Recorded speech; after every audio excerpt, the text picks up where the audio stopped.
जय जिजाऊ जय शिवराय मंडळी, गोरेज पाकशाळेमध्ये आपले स्वागत आहे. चला आपण बनवूया लोण्याची फोडणी टाकलेली कढी. त्यासाठी मी साईचं दही 2 दिवसाची साय जमा करून घट्ट दही लावून घेतलं होतं.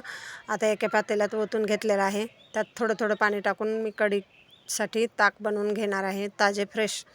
आता हे रवी स्वच्छ धुवून घेतली आणि आता हे थोडं थोडं पाणी टाकून ताक घुसळून घेणार आहे रवी टाकून.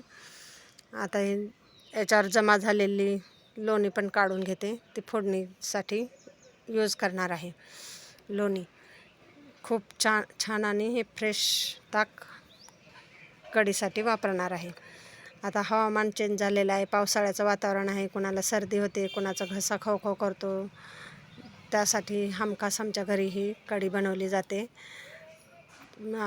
गरम गरम प्यायला पण छान आणि टेस्टी पण असते.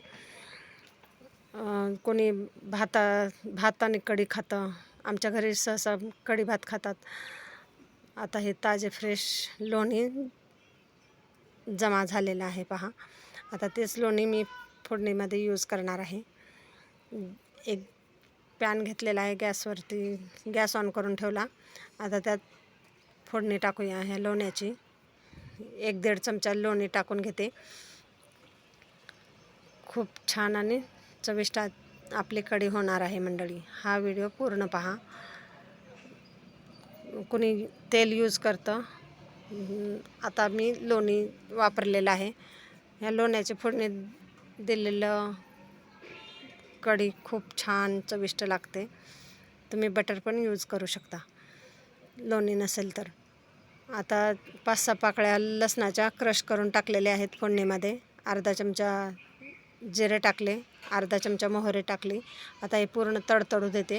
खूप छान सुगंध दरवळतो मंडळी फोडणीचा. आता ह्यात आपण ॲड करूया 4-5 कढीपत्त्याचे पानं. कढीपत्ता टाकलेला आहे यात. आता यात चुटकीभर हळद टाकते मी कलर येण्यासाठी. कोणी बिना हळदीची पण कढी बनवतं, पण मला हळद टाकलेली छान आवडते. अशी ही कढी तयार होणार आहे. त्यात तिखट मिरची टाकलेली आहे ठेचून. 4-5 मिरच्या कमी तिखट वापरल्या, आता कमी तिखट असलेल्या 4-5 मिरच्या ठेचून त्याचा ठेचा केला आणि ते फोडणीमध्ये टाकलेला आहे. आणि चवीनुसार मीठ टाकले. आता ही फोडणी ताजं फ्रेश ताक फोडणीला टाकलेलं आहे.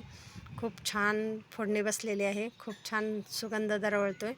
आता ह्यात थोडंसं बेसन ॲड करते घट्टपणा येण्यासाठी. कढीला अर्धीच वाटी यूज केलं मी बेसन.